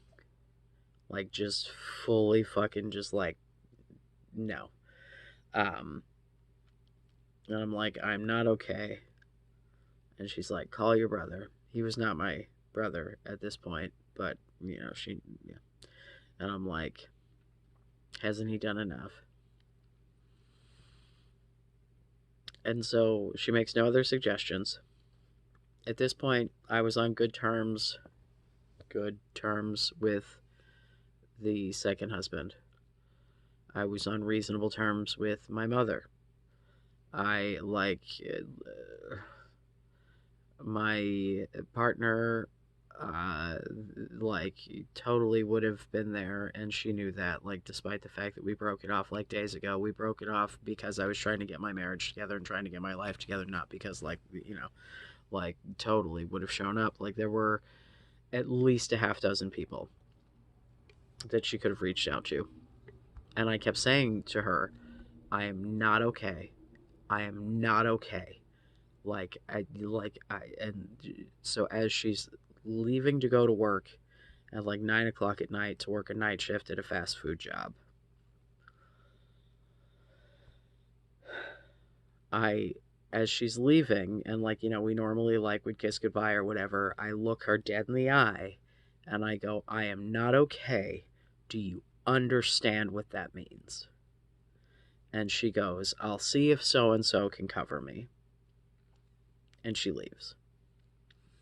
Now, this is the point where when people start to say that I'm delusional about things that like I'm absolutely not delusional about, I'm like, no. I know what delusion looks like. Because honestly, this is where I get into also as well but do I, or is this really what happened? I fully thought that's what she wanted me to do, because she left and we're like talking, we're texting, and I'm like, I'm not good, and I'm like, she asks me if I'm safe, and I say I'm gonna go lay down. And she keeps asking me, and I'm not answering her because I wasn't going to lie to her, but I also, it was a lie by omission, but my not answering her was the answer, essentially. And she knew this. And I know that she knew this because later, in a court case that we'll get to, she submitted some heavily redacted text messages she was having with her partner that we had spoken of previously, where even the parts that she submitted that I got to see, her partner was going, well, like, are you not going to check? Like, maybe suggest that, like, he hangs out with the cats, or, like, maybe, like, trying to be, like, a helpful, nice human being. So, I, take way more of a prescription than I should have. And luckily, I did not have alcohol in the house because apparently that was the magic bullet to go with that particular prescription that would have done the job. But I was like, I'm going to go lay down, and then laid down and went to, like, I was out. Like, it was definitely like, it was not necessarily a life-threatening overdose, but it was an overdose. Like, I definitely was, well, it probably, like, it's I've done a lot of shit to my body, and it can take a lot of shit, so, like, I handled it overdose, basically, like, because we'll get to, how I felt after. Um, so I put on my comfort show, and I lay down, and then I wake up a couple of hours after losing contact with this woman who knows that I am suicidal. Sidebar, 2 of my 3 children were with their other father. Where do you think the baby was? In the bedroom. And my delusional ass is like, well, unless the whole building burns down, she's gonna be fine. She sleeps through the night, and clearly my wife knows exactly what's going on and exactly what I'm doing, so she must have thought this through as well. This must be the plan. Because I thought that I was giving her life insurance and Social Security income. Because I, like, looked it up, and I'm like, oh, well, if I die, like, because of all the, like, she'll get enough Social Security income to cover her and the kids. It'll be fine. Like, like, that's how suicidal I was. I was looking up the fucking death benefits to make sure that they could live without me. I did not tell her this. That's just a thing that I did. So unless she was spying on my internet history, like, that was just a thing that I did for my own security. Like, I wasn't like, and also if I do die, like, it's not a thing we planned together. So, like, my idea that she thought that I should do it could be entirely in my head, except that she waited hours after losing contact with me before she called 911. And then she calls 911, and then she shows up, and she waits for her partner to show up with her. And then I hear her come in and yell until I respond. And then I thought she was with a cop. Apparently, she was with an EMT, according to her. I do not know which. Regardless, they knew that I had overdosed, and they were like, do you want an ambulance? And I said, yes, please make me pay to ruin my fucking life. No, I don't want an ambulance. Get the fuck out so I can finish the job. And they did. Like, yeah. I let my wife come in and take the baby because obviously I was in no condition to take care of her. And meanwhile, while all this shit is going down, I hear my ex-wife's partner talking to the cops, telling the cops that all this shit has just happened in the last 2 years and blah, blah, blah.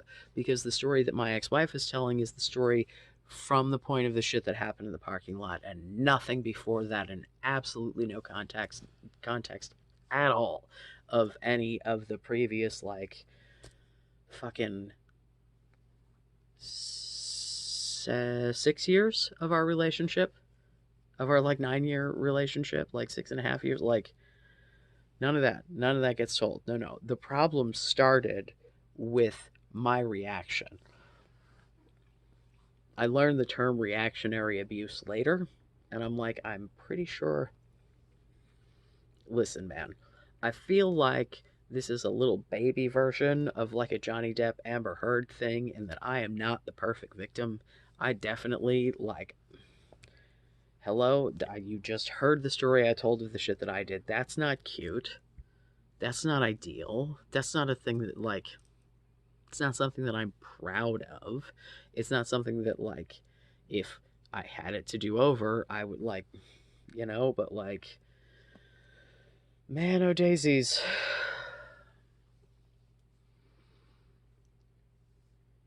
Don't tell people you want to off yourself if you don't.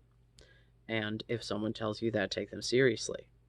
And if we both, and by both I mean everyone, just, abide by those two things, then I think we'll all be better off, because then we'll know that when people are saying it, that they mean it, and then we can treat it seriously. And then and like the assumption that people are doing it as a manipulation should, and like that's, I think, is the problem, is that I never assumed that, and I just got hosed, because then I assumed that that wouldn't be assumed of me either, because I trusted, and so, like, why would I not? Because, like, why would someone lie about that? But apparently, I guess, I don't know. It's really just me justifying it, because it's like, I can either be like, oh, she didn't take me seriously, or I can think she absolutely did take me seriously and left a gap of 2 to 3 hours where she lost contact with me before she called 911 in order to let me die, and she waited for the cops because she thought she was showing up to a body. So what do I want to believe? That she didn't take me seriously? I don't win no matter what. Because I begged for help. She called no one and literally left me for hours to die. Like, so in the process of this, before I even, wait, pause, they leave, I fully go try to fucking slit my wrist.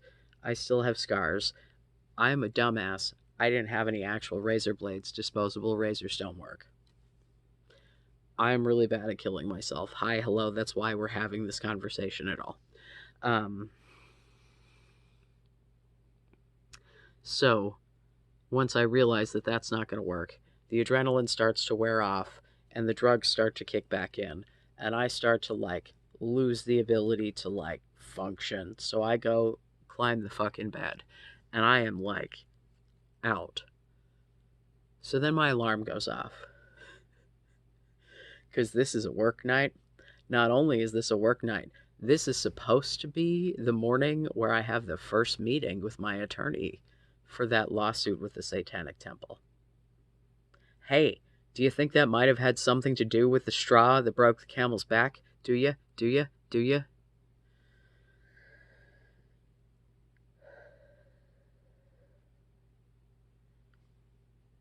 But, it's not as if I didn't have other issues that they absolutely knew about, because I disclosed that to them at every step of the way, and they knew that I was vulnerable. Nope, not at all.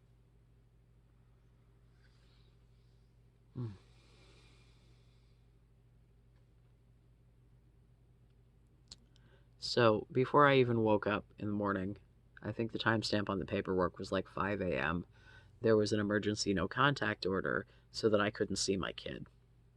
And then she proceeded to not respond to anything. Like, the no contact order involved me still having to pay her phone bill because we were on a joint phone plan. And there was a date on it, of course. And so, in preparation for this, I gather up the police report from the previous incident, and I, like, lay out the whole story that I have told all of you.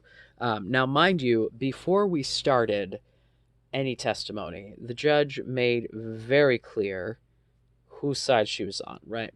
she's like saying to my wife, if at any point you feel uncomfortable or you need a break, you just let me know, blah, blah, blah, blah. Like, very kind, very supportive. And then when talking to me, it was like this. And I'm like, oh, okay, there's been an assumption made here. Cool. Um, and then I explained the whole thing, and she goes, well, considering the nature of the history of your relationship, I'm going to go ahead and dismiss the no contact order. Now, the dismissal of the no contact order did not mean that I had a right to see the child, because at this point there was no parenting plan in place because we were still just married and she took the fuck off. So I then had to try to get her to negotiate with me. So I had to be like, hi, if you're not going to talk to me with the phone, I'm not going to pay for it, because now there's not a court order in place that says that I have to. And lo and behold, then she starts talking to me. And then she proceeds to tell me that she thought that I was going to harm the child, blah, blah, blah. I'm like, oh, so the harming of me and leaving the child alone gave you, right. And then my asking for help and my telling you all of this all along the way, all of this said to you, I'm going to harm the child. It didn't say this is an excuse for me to take the child and run the fuck away so I don't have to deal with you. It didn't say you were hoping to find a body when you showed up so that you wouldn't have to deal with me. And when that didn't happen, you continued the sob story to your girlfriend, and she and her activist ass dragged you off to the courthouse before it was even daylight. No, no, no, no, no, no, no, no, no, no.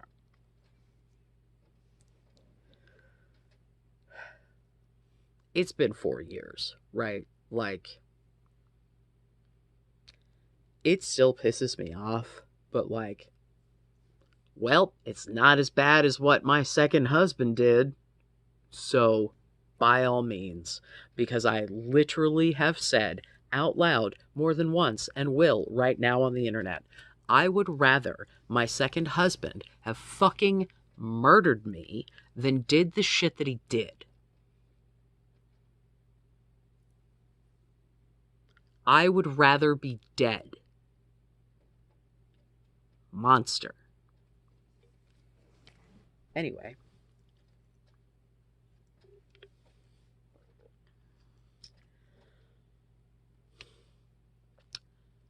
Can we just all imagine if this is the story that I'm willing to tell on the internet? What I'm not. Although we may get there. I don't know. I gotta talk to some people first. So, we go through a lot of rigmarole. We go through supervised visitation that I have to pay an exorbitant amount of money for, which I did. I mean, I was working at the time. Yeah, there was shit that I couldn't get for the other kids. Thanks. But, I did what I had to do. And, hi, hello. Now we're on good terms because my kids are always my priority, man. Like, that's like my entire existence. I might not always be great at it, but I try real hard. It's just unfortunate when people try to prevent you from doing it. Especially when those people are awful, and that's not referring to the ex-wife.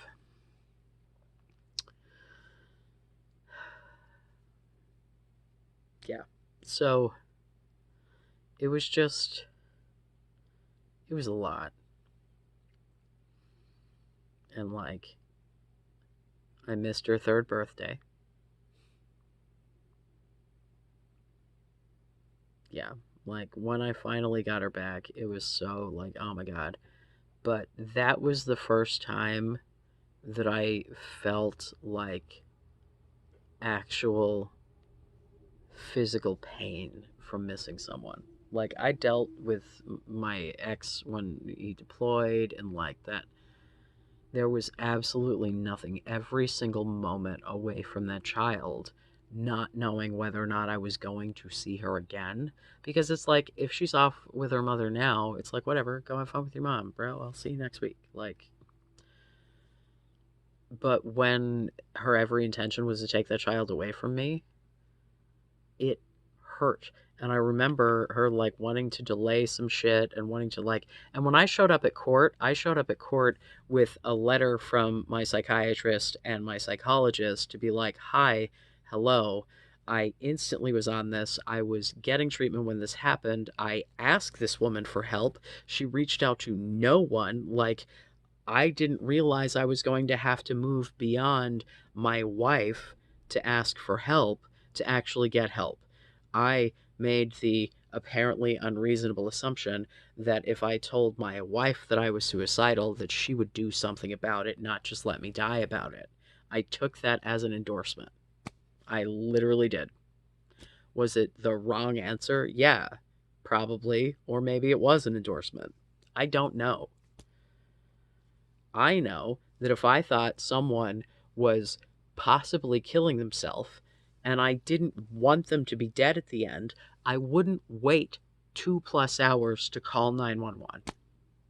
That's what I know.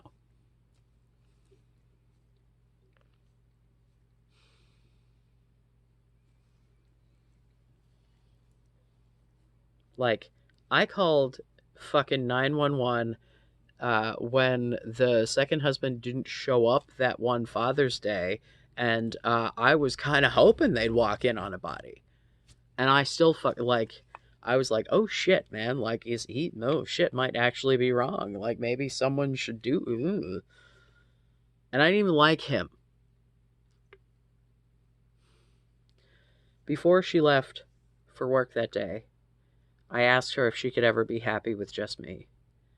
And she said in the weakest fucking tone I have ever heard, maybe. And I also asked her if she was just with me for financial reasons, and she said, kinda, yeah. Kinda, yeah, that's the quote. And then when I was like, oh my God, like, I cannot take this, I am not okay, like, because I felt like my entire existence was crumbling around me, and she was just going off to work with her current partner, by the way, who she initially described herself as a mother figure to. An adult, mind you, legally, but couldn't get into a bar at the time, and my ex-wife was on the other half of 35. But whatever. Yeah, they're still together. To be fair, I've always said, I like the partner. I'm worried that, and I said, I'm like, it's gross, dude.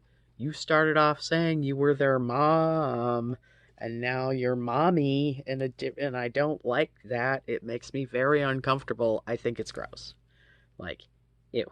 She was like, well, I don't really care what you think. And I'm like, that's why you hid it from me for so long, because you didn't care. Yeah, because we were poly, and she came home and, like, first was like, I'm a mother figure, and then started to get weird and sound like she was flirty. And I'm like, that's fucking gross, and I'm not okay with that. And I think that was the point that she chose to blow up the fucking marriage, was not for the, like, necessarily the partner that she was shit talking me to. It was this other person at the goddamn job that she wanted to bang, that I was like, ew, that person is young enough that either of us could have parented them. That's kind of gross. Like, that person is closer in age to, like, your oldest kid than to you by a lot. Like, gross. But legally an adult. So, like, this is just my being judgmental. You take it as you want to take it. That person's family is fine with this. They're insta family happening there. They just think it's grand. I don't know, man.